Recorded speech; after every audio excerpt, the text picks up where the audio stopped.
오늘 말씀은 이사야서 말씀. 이사야서는 66장으로 되어 있는데 그래서 다 이렇게 하기는 좀 어렵고 해서 뽑아서 이렇게 했습니다.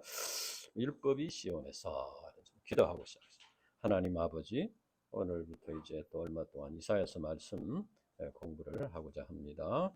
이 말씀 너무나 깊은 이 말씀 우리 사람의 지혜로서는 깨달을 수가 없습니다. 성령께서 우리 심령에 역사하셔서 이 진리의 비밀을 깊이 깨달아 알 수 있도록 축복해 주시옵소서. 감사합니다. 예수님 이름으로 기도합니다. 아멘. 우리가 이제 이사야서를 공부하게 된 것은 내년 UBF 전체 요절 방향이라고 할까요? 말씀을 이사야서 43장 말씀 우리 한번 같이 읽어보고 시작하겠습니다. 이사야서 43장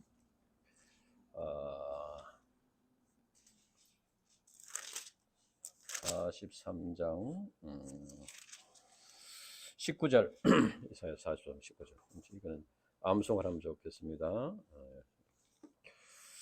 같이 읽어보겠습니다. 시작. 보라, 내가 새 일을 행하리니 이제 나타낼 것이라. 너희가 그것을 알지 못하겠느냐? 반드시 내가 광야의 길을 사막에 강을 내리니. 아멘. 새해는 이제 새 일을 행하시는 하나님께 새 일을 행하시는데 우리가 뭐 이렇게 예측 뭐 할 수 있는 우리가 할 수 있는 이런 일을 내는 게 아니고 광야의 길을 내고 사막에서 물이 흐르도록 하는 이런 놀라운 역사를 하나님께서 이루신다. 그런 소망을 가지고 이제 있습니다. 그래서 이 말씀을 이제 주셔서 우리가 이사야서를 몇 강 이렇게 공부를 하고 이제 은혜를 받도록 하겠습니다. 이사야라는 그 이름의 뜻은 여호와는 구원이시다 하는 것입니다. 여호와는 구원이시다. 그래서 이사야서는 구원의 진리를 가르쳐주고 있습니다. 그래서 이사야서를 성경 전체의 그 하나의 축소판이다 이렇게 말하는 분도 있습니다. 이사야서에 나타난 핵심 주제는 구원, 그다음 메시아, 남은 자, 하나님의 나라 이런 주제입니다. 그래서 이 이사야서는 성경 전체의 주제와 마찬가지로 구원의 원리에 대해서 가르쳐요. 인간이 어떻게 구원을 받을 수 있나, 구원의 원리를 가르치고, 그 다음에 이제 구원받은 신자들은 어떤 삶을 살아야 되나, 어떤 소망을 가지고 어떤 삶을 살아야 되나, 이것을 가르쳐 줍니다. 이제 1장부터 이제 공부를 해요. 여기 조금 이제 했는데 너무 양이 많아서요. 1장에는 하나님께서 이스라엘 백성들을 자기 소유로 택하시고 부르셨는데 이제 이것은 그들만의 구원을 위한 것이 아니고 말하자면은 세상 만민을 이스라엘 백성들을 제사장 나라여 거룩한 백성으로 삼으셔서 세상 만민을 구원하고자 하는 그런 소망을 두시고 이스라엘 백성을 부르셨는데 이스라엘 백성들이 그걸 이제 깨닫지 못하고 영접하지 못했다는 것이죠. 그래서 하나님께서 굉장히 참 슬퍼하시고 이제 심판하시는 그런 내용이 나옵니다. 그래서 그렇지만 하나님의 구속 역사는 중지되지 않는다. 실패하는 것이 아니다 하는 것이 이 성경의 전체적인 그런 주제입니다. 그래서 오늘 이 말씀도 그런 방향으로 지금 가르쳐주고 있습니다. 그러니까 이스라엘 백성들이 하나님의 그 징계를 받고 시련 가운데 이렇게 있었는데 그때 하나님께서 아모스의 아들 이사야에게 계시의 말씀을 주셨다 하는 것이 오늘 말씀의 출발입니다. 1절에 보면은 아모스의 아들 이사야가 받은 유다와 예루살렘에 관한 말씀이라. 1장 1절에도 그런 말씀이 나옵니다. 이사야가 본 계시라 이렇게 나옵니다. 그래서 여기서 이제 이사야가 그 받은 말씀이라 하는 것이나 1장 1절에 본 계시라 같은 것입니다. 이 계시라는 것은 이제 이사야가 보기를 원하는 것을 보는 게 아니고 하나님께서 일방적으로 이사야에게 보여주신 것입니다. 그것이 하나님의 계시. 그것이 우상하고 다른 겁니다. 우상이 우상 미신이나 우상은 우리에게 무슨 계시를 주고 이렇게 하지 않죠. 하나님께서는 하나님의 뜻을 이런 일을 이룰 것이다.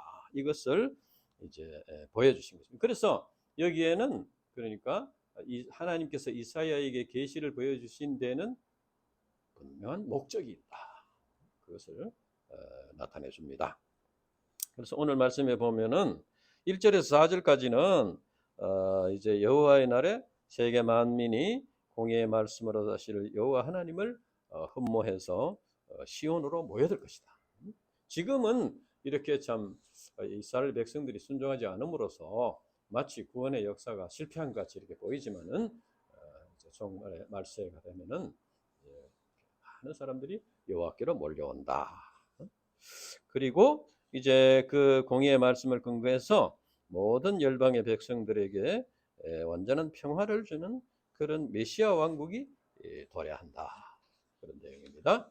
그리고 5절부터 22절까지는 이제 이 이스라엘 백성들의 그 죄악을 지적하는 그런 말씀, 책망하는, 그리고 하나님의 심판을 경고하는 그런 말씀입니다. 그래서 앞으로 이런 일이 도래할 것이니까, 이제 회개하고 하나님께 나오라, 그런 의미죠. 그래서 오늘 말씀은 우리 인간이 불행하게 되는 원인이 무엇인가 하는 것과 하나님께서 진정으로 우리에게 주고자 하시는 것이 무엇인가, 이것을 이제 가르쳐 줍니다.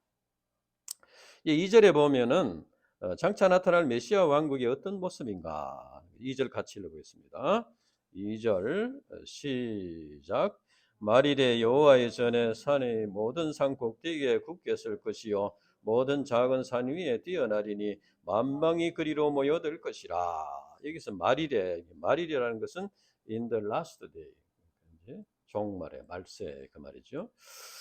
고대 사회에서는 신이 저 하늘 높이 있다고 생각해서 대개 제단이나 신전을 산 위에다 세웠어요. 그러니까 더 신에 가까이 이렇게 한다고 생각해서 산 위에 세웠습니다. 그래서 여기에서 여호와의 신의 산이다, 이렇게 또 모든 산, 모든 작은 산 이렇게 한 것은 여호와의 신의 산이라는 것은 하나님이 계시는 성전 예루살렘에 있는 시온산을 말하는 것이고, 또 작은 산, 작은 산, 모든 산 이것은 우상을, 이방의 신들을 섬기는 그런 것을 가르칩니다. 그래서 여호와의 산이 모든 산 꼭대기 국에 선다, 또 모든 작은 산 위에 뛰어난다 하는 것은, 이것은 이제 이방신 이제 그 우상들이다 이렇게 사라지고 소멸이 되고 여호와 하나님이 유일한 신이심을 이제 깨닫게 되고 드러나게 되고, 그래서 하나님의 통치가 장차 이루어진다, 그런 말씀입니다. 이는 곧 이제 그리스도의 복음이 세상 만민에게 전파되어서 사탄 마귀의 해방에도 불구하고 모든 이방 종교 우상 이런 것들이 다 이제 굴복시키고 이런 걸 굴복시키고 구원의 역사가 이루어져서 이제 이 땅에 교회가 세워진다. 이 땅의 교회는 이제 하나님 나라 하나의 모형인데 교회가 먼저 세워지고 나중에 장차 영원한 하나님 나라가 이루어진다, 그런 희망찬 말씀입니다. 그래서 이제 만방이 그리로 모여들 것이라. 이것은 이 말씀은 세상 사람들이 이제 세상 사람들에게 그리스도의 복음이 전파되고 이제 복음이 전파되는 교회로 사람들이 몰려온다는 거예요. 구원받게 된다는 것입니다.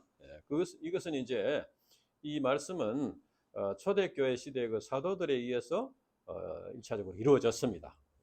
사도들이 순교를 당하면서 열심히 복음을 전해서 이제 초대교회가 이루어졌고, 지금도 이제 그 이후에 계속해서 많은 참 박해들이 있고 어려움이 있었지만 지금까지도 지금 이루어지고 있다. 지금도 우리들을 통해서 그 구원의 역사가 복음이 전파되고 구원에서 이루어지고 있고 종말에 주님의 재림을 통해서 완성된다는 것입니다. 그래서 예수님도 마태복음 24장 14절에 보면은 이 천국 복음이 모든 민족에게 증거되기 위하여 온 세상에 전파되리니 그제야 끝이 오리라. 그렇게 말씀하셨습니다. 오늘날 우리가 이제 사단 마귀의 그 회방으로 인해서 사실 복음을 전파하는 것이 참 쉽지 않습니다. 여러 가지 어려움들이 있습니다. 그러나 구원의 역사는 중단되지 않고 실패하지 않고 계속 이루어지고 있다.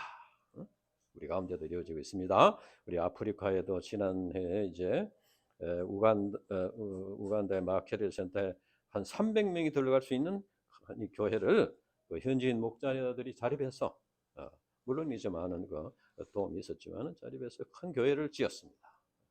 이것은 바로 하나님께서 지금도 이제 그들을 통해서 구원의 역사를 이루신다는 것이죠. 에티오피아에도 최근에 목자 선서식이 있었습니다. 목자 선서식이 그 이름이 뭐라고 했는데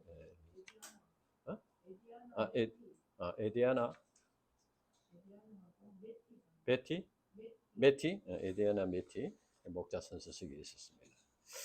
우리 대구 UBF도 뭐 별 변화 없는 것 같지만 그래도 이제 조금씩 역사가 일어나고 있어요. 우리 정순 목자의 심령에 복음의 능력이 역사하고 있고, 우리 예술 자매님이 또 성경 공부를 하고자 하는 이런 어려움이 있어서 자꾸 이렇게 소원이 좀 식었다 생겼다 이렇게 하고 있는데, 그래도 하나님께서 그런 불씨를 살려줘가지고 이제 지금 하고자 이렇게 하고 있고, 우리 유마리아 목자님 어머님이 여러 가지 어려움 속에서 그래도 예수님을 믿고 이제 세례를 받고자 이렇게 되었다. 이게 놀라운 역사입니다.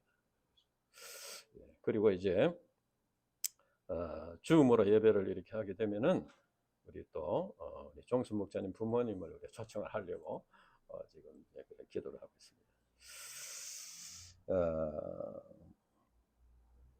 이와 같이 참 이 사단 마귀의 해방으로 인해서 참 여러 어려움들이 있지만 이렇게 조금씩 역사를 우리 주묘전 형제도 꾸준히 그래도 성경을 공부하고 이렇게 하고 있습니다.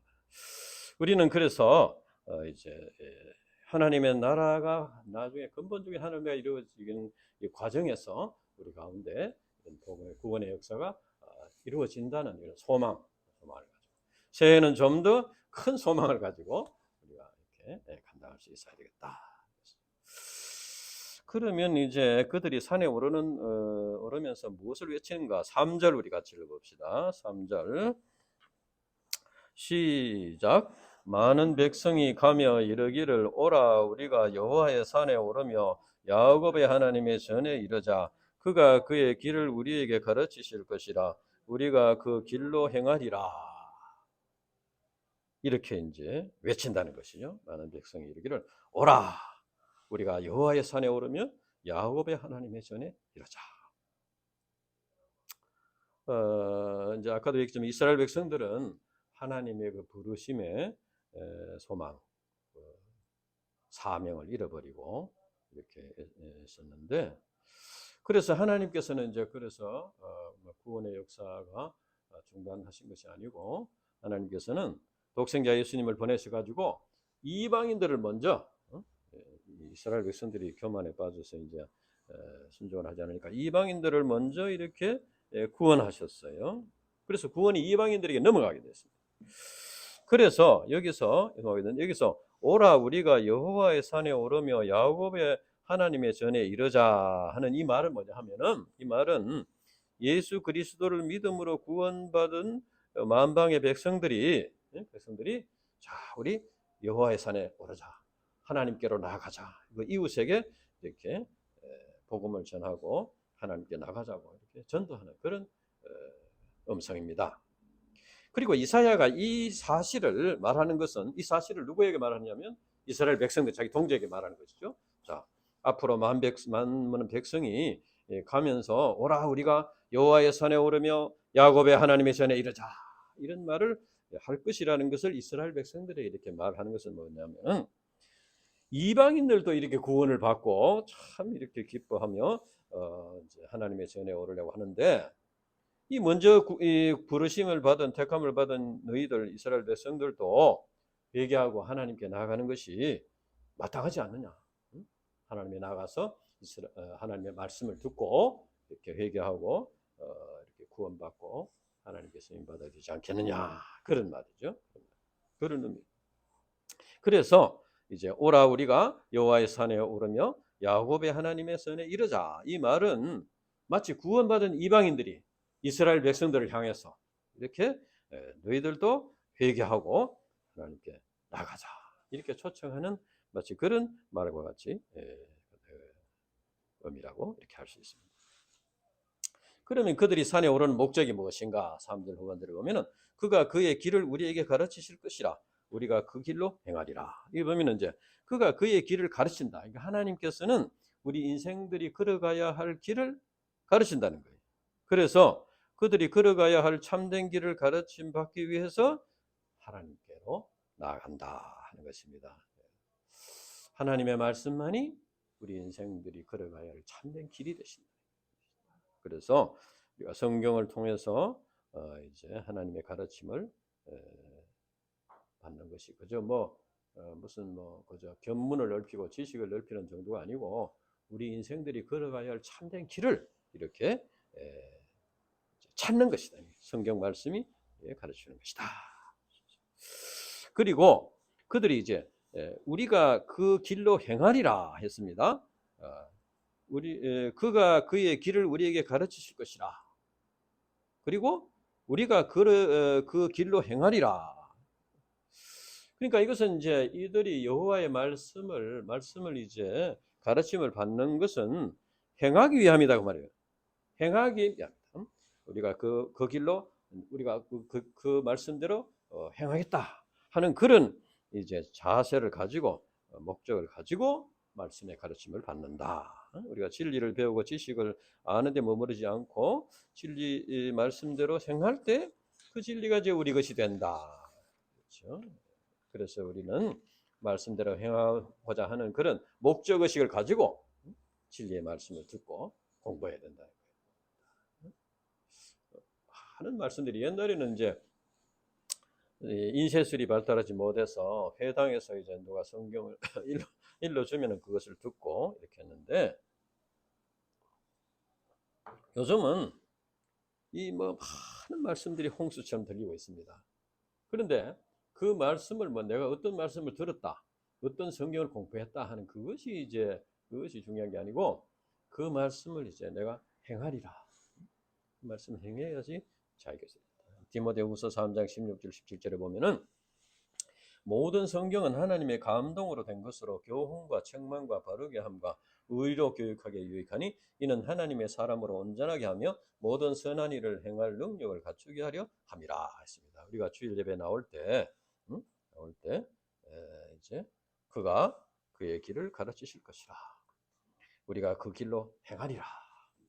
이렇게 좀 소원을 가지고 찬양을 하면서 그렇게 나와야 됩니다. 오늘 하나님께서 뭘 가르쳐 주실까? 내가 그것을 행하리라. 그런 이제 소원을 가지고 그대로 내가 살겠다. 그런 소원을 가지고 나와서 걸어야 되겠다. 그래서 이제 이 본문 말씀은 우리가 말씀을 행하여서 열매를 맺음으로써 이제 우리 자신이 되어야 된다 한 건 되어야 됩니다. 우리 자신의 것이 내 것이 되어야 된다. 아무리 좋은 진리를 많이 들어도 그것이 내 것이 되어야 되는 거예요. 그러니까 이제 누가복음 8장 15절을 보면은 좋은 땅에 있다는 것은 착하고 좋은 마음으로 말씀을 듣고 지키어 인내로 결실하는 자니라. 이 씨 뿌리란 자의 비유는 이것은 뭐냐 하면은 그 진리가 내 것이 되게 하는 그런 영적인 메커니즘입니다. 영적인 메커니즘. 이것이 형성이 돼 우리 내면에 이런 어떤 진리가 이렇게 주어지면은 그것을 내 것으로 이렇게 내 것이 되게 하는 이런 그런 메커니즘이 내 속에 형성이 돼야 어떤 말씀이 주어져도 그 말씀을 내 것이 되게 할 수 있는 거예요. 그러니까 우리가 어떤 말씀이 이 말씀을 주면 내 것이 되고 저 말씀을 주면 내 것이 되고 이렇게 되는 게 아니죠. 그러니까 우리가 마태복음을 공부하면은 좀 별로 근데 요한계시록을 공부하면은 내가 더 내 것이 잘 되고 그런 건 아닌 거예요. 그러니까 내 속에 어떤 진리가 내 것이 되게 하는 이런 메커니즘이 형성되어 있어야 그래야 어떤 말씀이 주어져도 그것이 이제 내 것이 될 수 있다. 예? 그것이 바로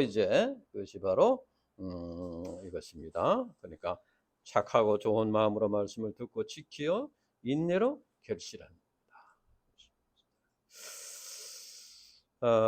여기에는 물론 이제 많은 투쟁과 훈련이 필요합니다. 그래서 이제 UBF에서는 이제 여러 가지 하다가 소감이라는 게 내가 처음 나왔을 때 소감이라는 게 없었습니다.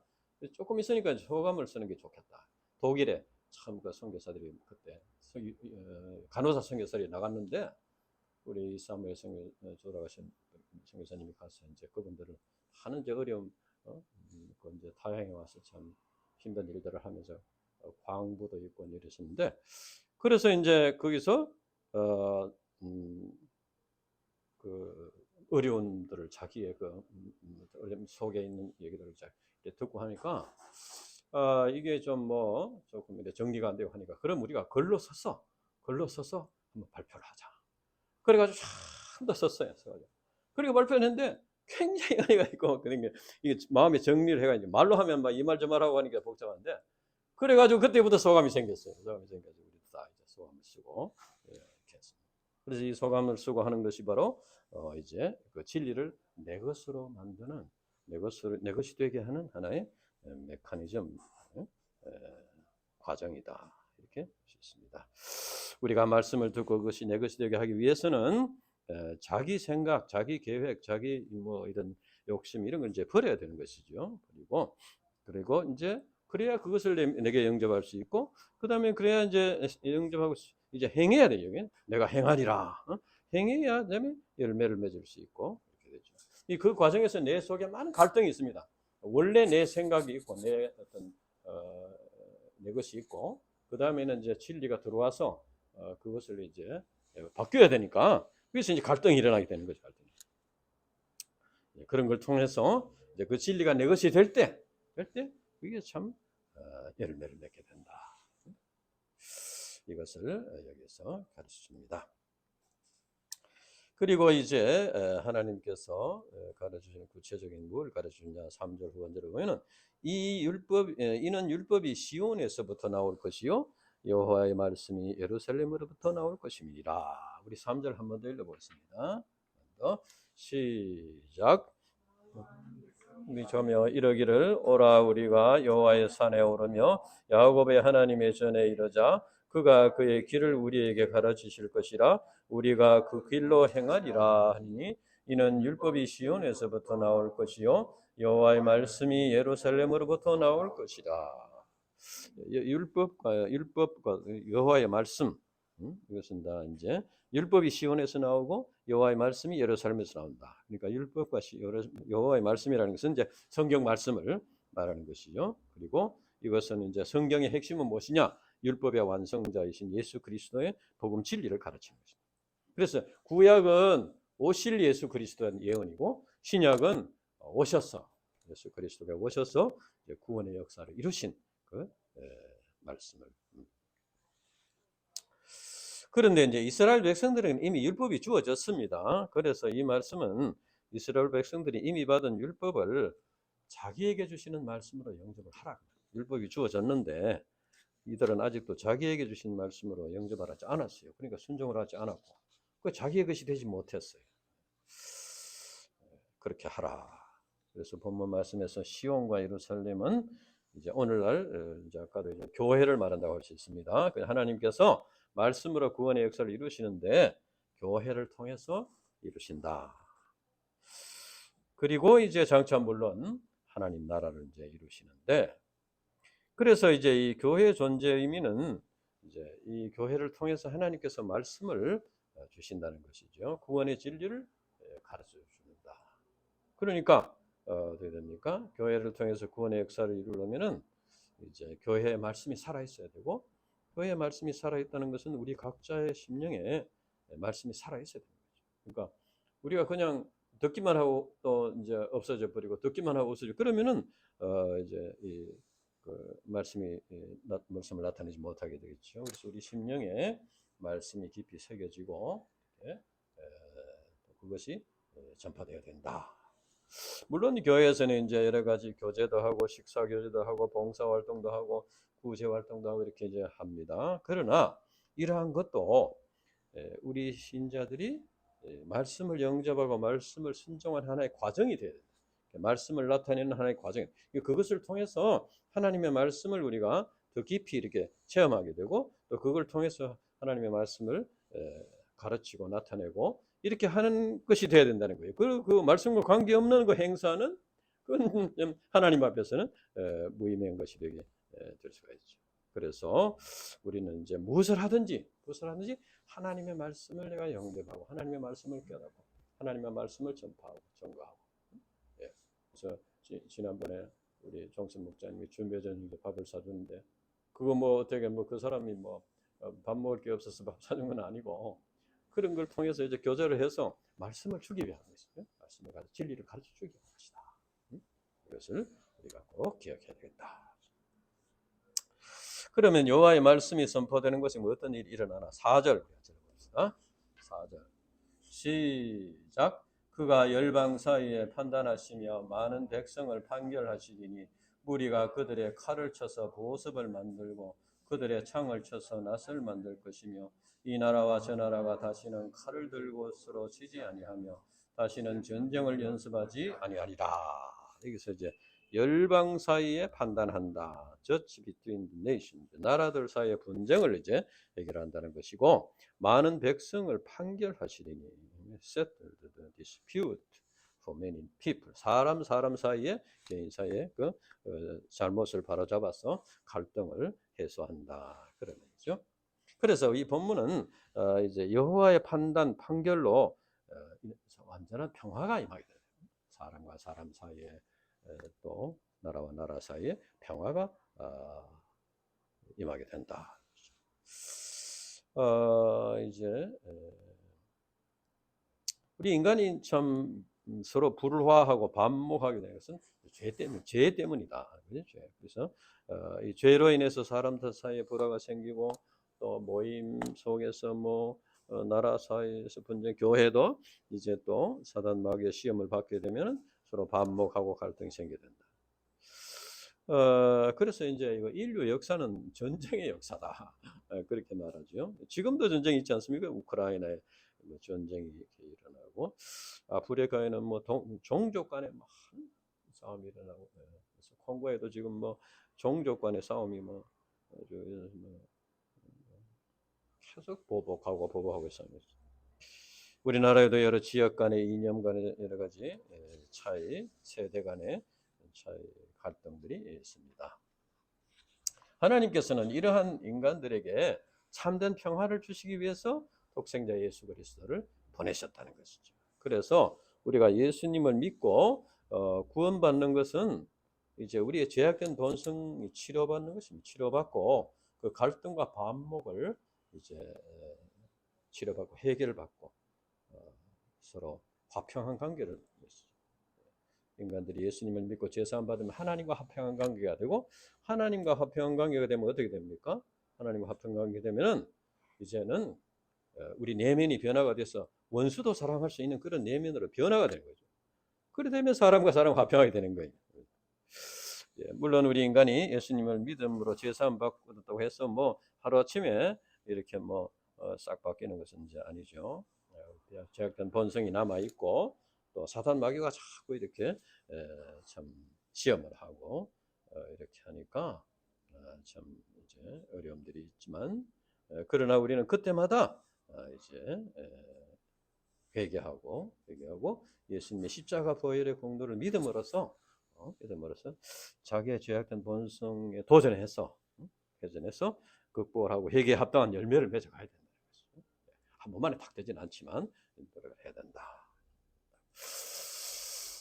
물론 이제 장차 주님이 이제 오시면은 온전한 평화가 성취가 되는 것이죠. 그래서 그때를 소망하면서 이제 인내하면서 이렇게 감당해야 되겠다. 그러면 이제 여호와께서 판단하시고 판결하시는 결과가 뭐냐? 4절 후반절에 보면은 그렇게 되면 이제 칼을 쳐서 보습이라는 것은 이제 농기구를 말합니다. 이렇게 고를 타가지고 뭐 나도 이게 잘 모르는데 하여튼 설명 고를 타가지고 그게 씨를 심는 그런 어떤 농기구를 말합니다. 그다음에 이제 이제 고대 사회에서는 이제 농사를 주로 짓다가 전쟁이 나면은 농기구를 이제 팽개쳐놓고 무기를 들고 나가서 싸우다가 또 끝나면 와서 또 농사를 짓고 그래야 하지 않습니까? 그런데 이제는 전쟁이 필요 없다는 거예요. 그래서 이제는 무기를 만들 필요가 없고 무기를 녹여가지고 농기구를 만들고 이렇게 한다. 뭐 전쟁 연습도 할 필요 없이 된다. 그런 말이죠. 그래서 이 본문 말씀은 우리 인간이 예수님을 믿고 구원받으면은 생활의 변화가 일어나야 된다. 생활의 변화가 일어나야 된다. 응? 그러니까 전쟁 무기를 만들어서 막 이렇게 보관을 하고 요즘은 뭐 무기 생산하고 수출하는 것도 굉장히 돈벌이가 된다고 해요. 그 정도로 이제 각 나라마다 이제 무기를 사서 이렇게 준비를 해놓기 때문에 그렇잖아요. 그런데 이제 그때가 되면은 그런 무기들이 그거를 녹여가지고 이제 농기구를 만든다. 필요 없다. 그러니까 그런 생활의 변화가 일어나야 된다. 변화가 일어나야 된다. 우리 어린아이가 태어나면은 자라고 변화를 받고 속사람이 변화가 되고 이렇게 가치관이 변하고 이렇게 삶의 목적이 찾게 되고 이렇게 자주 변화가 되고 이렇게 되지 않습니까? 마찬가지로 우리가 영적인 사람도 이렇게 변화가 되어야 된다. 무엇보다도 죄와 죽음의 권세에 우리가 이제 눌려서 했는데 사탄 마귀의 권세 눌려서 그 때문에 갈등이 일어나고 전쟁과 반목이 일어나고 이렇게 된 것이죠. 그렇지만은 그런 우리 심령에 이제 복음이 전파되면은 사람의 내면에 변화가 일어나게 된다. 변화가. 그래서 참된 평화가 임하게 된다. 이제 술을 즐기던 사람이 술을 다 끊게 되고 이렇게 되는 변화가 일어난다.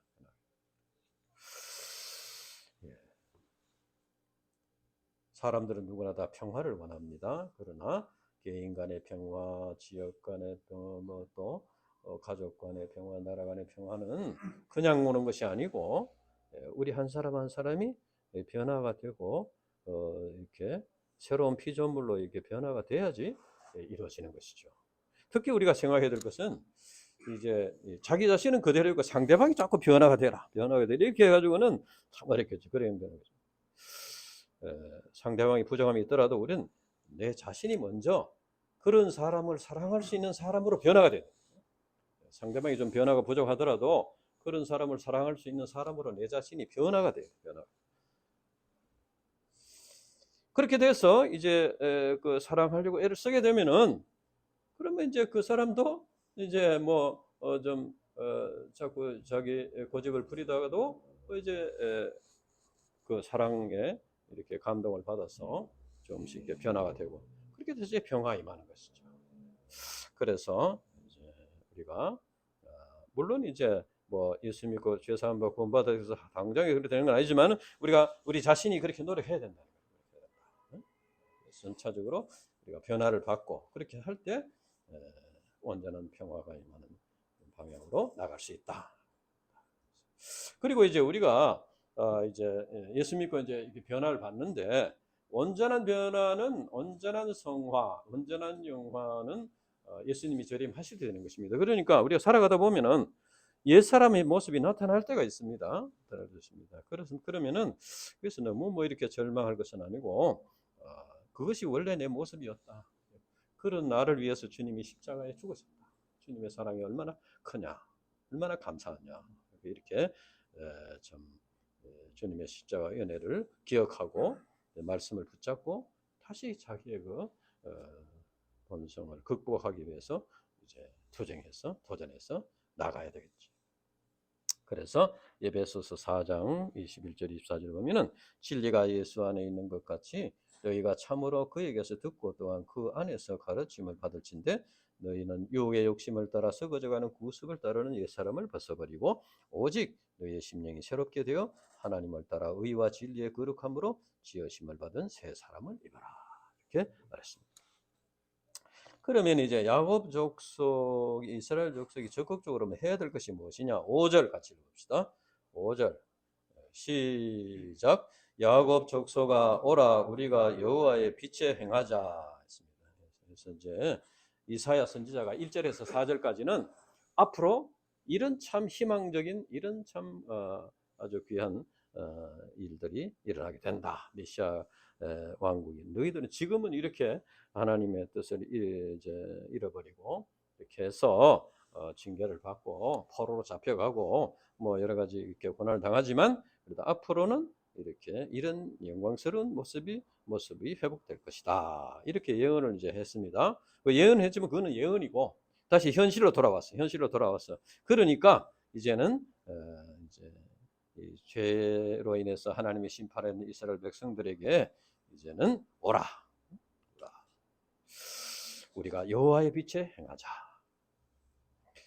이사야는 말세의 메시아가 옴으로써 참된 평화가 임할 열방들이 이런 돌아오는 큰 참 역사를 말한 후에 그다음에는 이스라엘 백성들에게 하나님 앞으로 나아가자 이렇게 권면하고 초청하고 있습니다. 이 성경에서 빛이라는 것은 하나님의 은총, 또 하나님의 말씀, 율법, 또 계시의 완전사 예수 그리스도를 이제 가르치는데, 그러니까 하나님의 계시, 하나님의 말씀 핵심인 예수 그리스도를 믿음으로 이제 구원받는 이 진리가 빛이라는 거죠. 그래서 오라, 우리가 여호와의 빛에 행하자 하는 말은 이사야가 동족인 이스라엘 백성들에게 원래 하나님께서 너희들을 부르시고 그 두신 소망, 축복, 그것을 이제 회복하도록 해야 되지 않겠냐. 하나님께 나와서 이렇게 회개하고 이렇게 회복하도록 이게 호소하고 있는 것입니다. 그래서 오라, 우리가 여호와의 빛에 행하자. 그것은 오늘날 우리들에게는 교회로 오라, 하나님의 말씀이 있는 곳으로 오라 하는 그런 초청의 말씀입니다. 그래서 성경 말씀에 주어진 하나님의 말씀을 자기에게 주어진 말씀으로 영접하고 참 빛이신 예수 그리스도를 믿음으로써 구원받고 하나님의 축복을 받는 삶을 살아라. 하나님께서 우리에게 다 이렇게 그래서 이제 하나님께서 이걸 꼭 한번 읽어봅시다. 이제 신명기 31장 한번 찾아봅시다. 신명기 31장.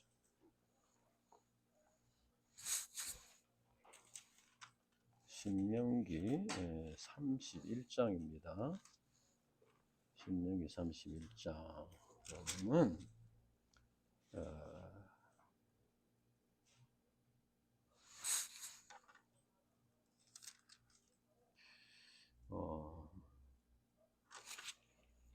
신명기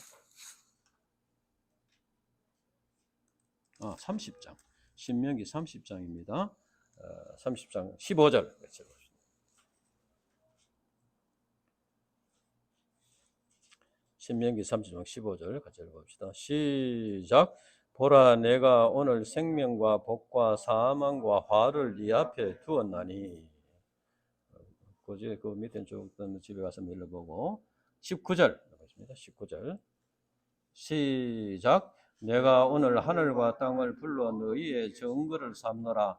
내가 생명과 사망과 복과 저주를 네 앞에 두었은즉 너와 네 자손이 살기 위하여 생명을 택하고.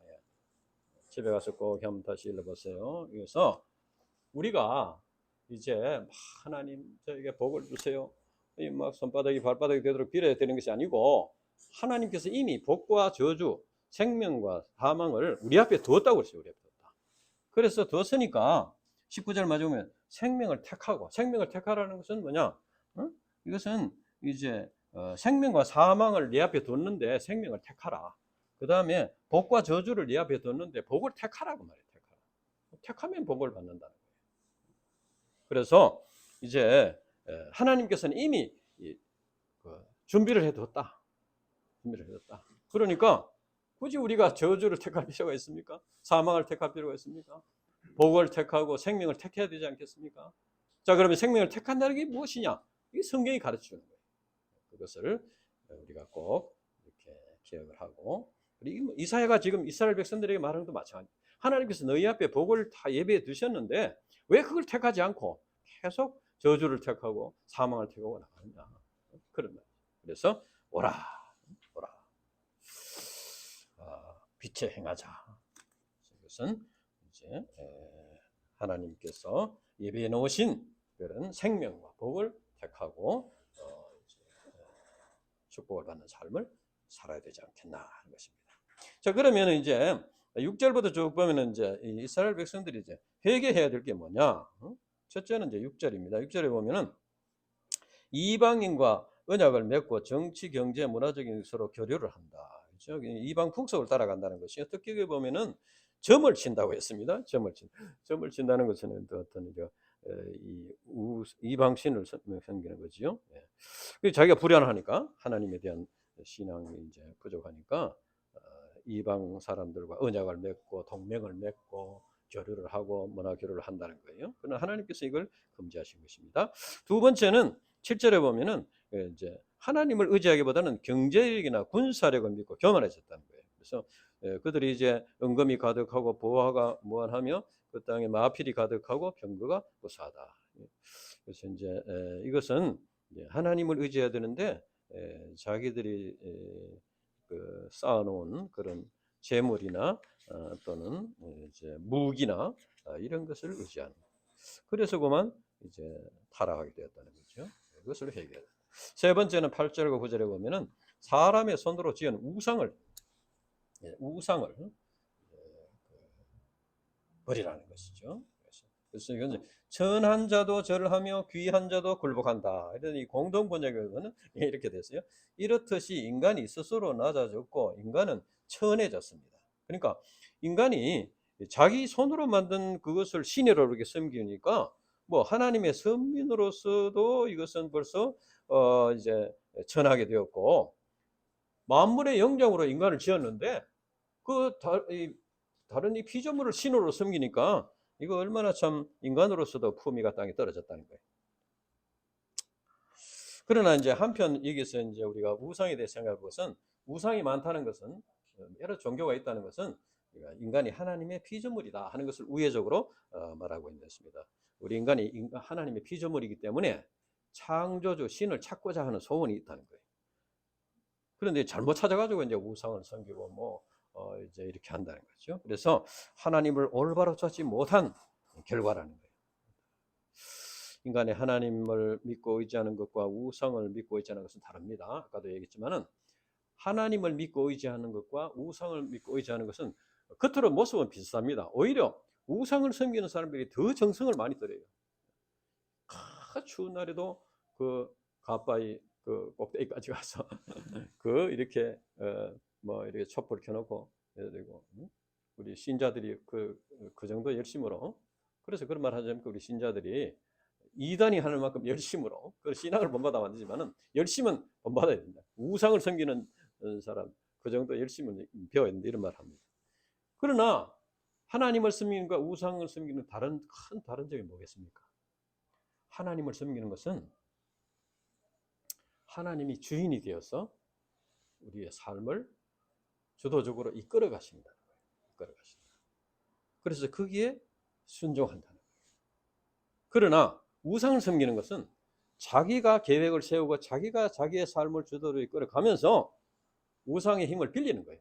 힘이 붙이니까. 자기가 자기 힘으로 해보려고 하니까 안 되는 일들이 있지 않습니까? 그러니까 우상을 힘을 빌려가지고 이거 도와주세요. 저거 도와주세요. 이렇게 한다는 거예요. 그것이 다른 것입니다. 그러니까 우리가 하나님을 마치 우상을 섬기듯이 그렇게 해서는 안 된다는 거예요. 자기가 계획을 세우고 자기가 삶을 주도해 나가면서 힘에 부딪히면 아이고 하나님 이거 도와주세요. 저거 도와주세요. 이렇게 해서는 안 된다는 거예요. 그러니까 우리는 하나님의 뜻이 내게 두신 하나님의 뜻이 무엇입니까? 그걸 묻는 기도부터 해야 되는 거예요. 무조건 해달라 할 것이 아니고. 그리고 이제 그래서 하나님이 우상과 다른 것은 하나님이 우리의 주인이시다. 우상이 뭐 우리에게 계시의 말씀을 주고 우리의 뭐 삶을 주도적으로 이끌어가고 뭐 뜻을 두시고 그런 게 없잖아요. 그것을 우리 꼭 깨달아야 되겠다. 그리고 또 한 가지 중요한 것은 그 마지막 부분, 9절 마지막 부분에 보면은 전한 자도 절하며 귀한 자도 굴복하는 그들을 용서하지 마옵소서. 있습니다. 용서하지 마옵소서. 이것은 이제 히브리어 그 문자 그대로 의미는 그들을 지금 들어 올리지 마옵소서.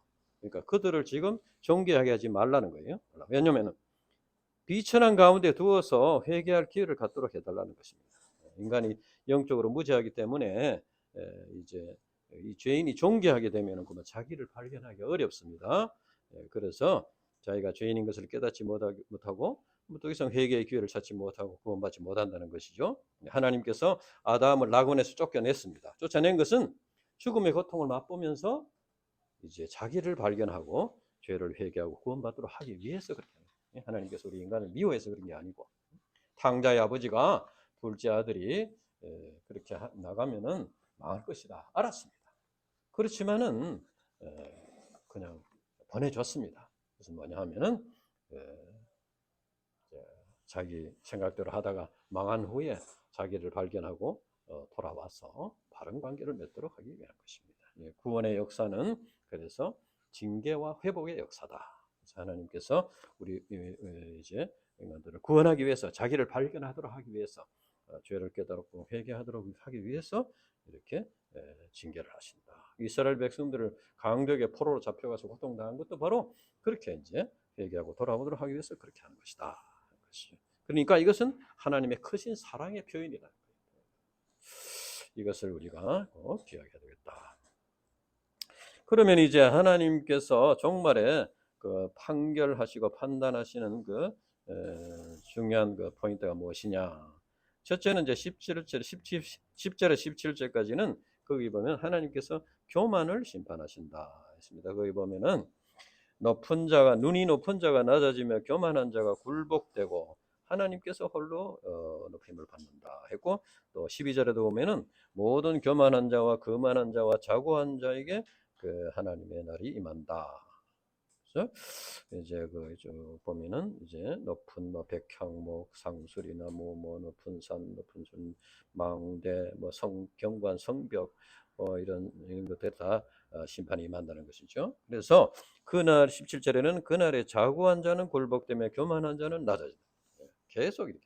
그래서 이걸 보면은 이제 하나님께서 우리 인간의 그 죄에 뿌리는 교만이고, 하나님께서 교만을 가장 싫어하신다.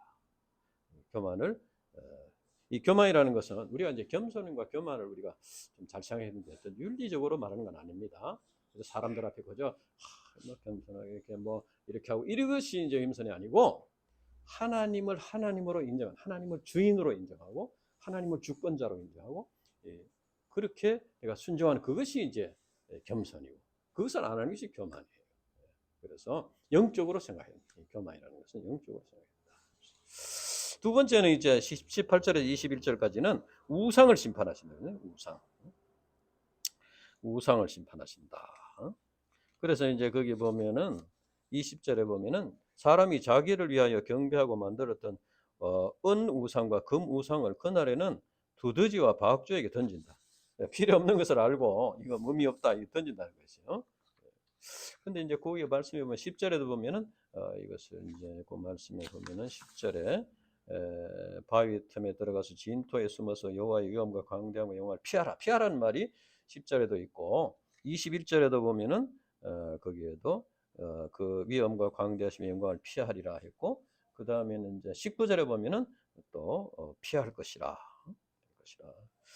광대와 영광을 피할 것이라. 근데 여기서 이제 이 말은 뭐냐면은 뭐 종말에 사람들이 하나님의 심판을 뭐 어떻게 피할 수 있는 것은 아니고, 피하려고 하지만은 소용없다 그 말이에요. 그런 뜻이에요. 그래서 뭐 바위 틈이나 진토에나 뭐 암혈이나 토굴이나 무슨 백향목이나 상술이나 뭐 높은 산이나 뭐 경관 성벽이나 뭐 이런데 그것이 지켜주지 못한다는 겁니다. 하나님의 그 무서운 심판을 해서 그런데 지켜주지 못한다. 특히 이제 그 무상도 자기들 지켜줄 줄 알고 했는데 그걸 두더지와 박쥐에게 던질면 쓸모없이 된다는 거죠. 그리고 그 마지막 절에만 호흡이 코에 있다는 것은 인간의 생명이 참 너무나 참 미약하다는 것이죠. 그러니까 그런 사람의 손으로 만든 것, 세상의 것들, 무슨 이런 것들, 또 사람 자체를 이렇게 의지하고 믿는 것은 너무나 어리석은 일이다. 그래서 말세가 되면 이것이 다 이제 무너지고 여호와께서 홀로 높임을 받으신다. 이것은 하나님께서 높임을 받으신다는 것은 뭡니까? 원래의 자리로, 하나님이 원래의 자리로 간다는 거예요. 그래서 하나님이 높임을 우리가 하나님을 높이는 것이, 그것이 이제 회개예요. 그것이 겸손이고, 그 하나님을 높이자, 자기를 높이고 이제 우상을 숨기고 재물을 숨기고 세상을 숨기던 사람이 이제는 하나님을 높이는 사람으로 바뀌는, 그것이 이제 온전한 구원이고 온전한 이제 변화다. 그래서 하나님은 창조주이시고 주권자이시고 만왕의 왕이십니다. 그래서 참된 회개와 구원은 하나님과 바른 관계를 맺는 것인데, 그것은 바로 하나님의 그 원래의 위치에 하나님을 모시고 높이는 것이다.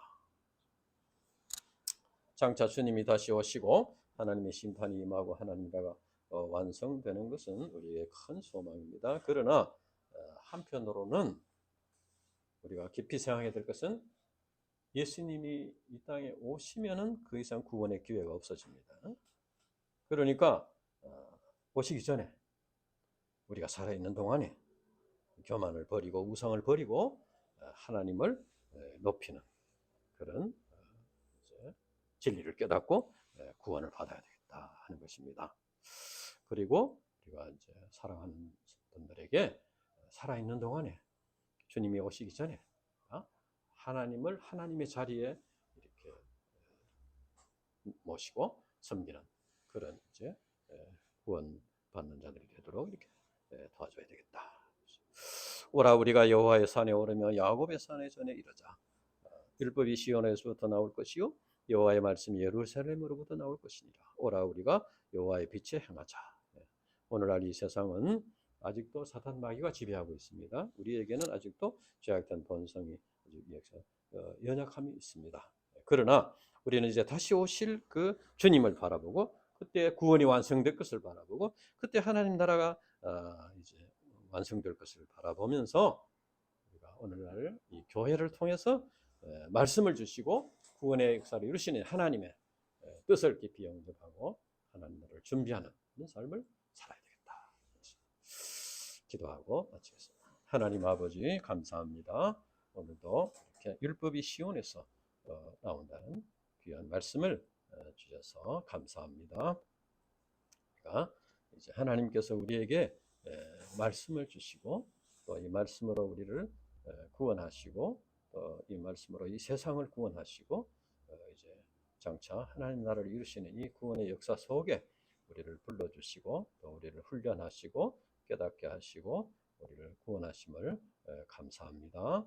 우리가 이 진리를 깊이 깨닫고 하나님과 온전히 바른 관계를 맺고 하나님의 온전하신 뜻을 이루는 믿음의 사람들이 될 수 있도록 도와주시고 우리 새해에는 참 우리를 통해서 이루실 새로운 역사 하나님께서 참 이렇게 이 광야의 길을 내시고 사막에 물을 내시는 이런 참 놀라우신 새해를 이루시는 하나님을 믿고 믿음으로 승리하는 역사를 이루게 해 주시옵소서. 감사를 드립니다. 예수님 이름으로 기도합니다. 아멘.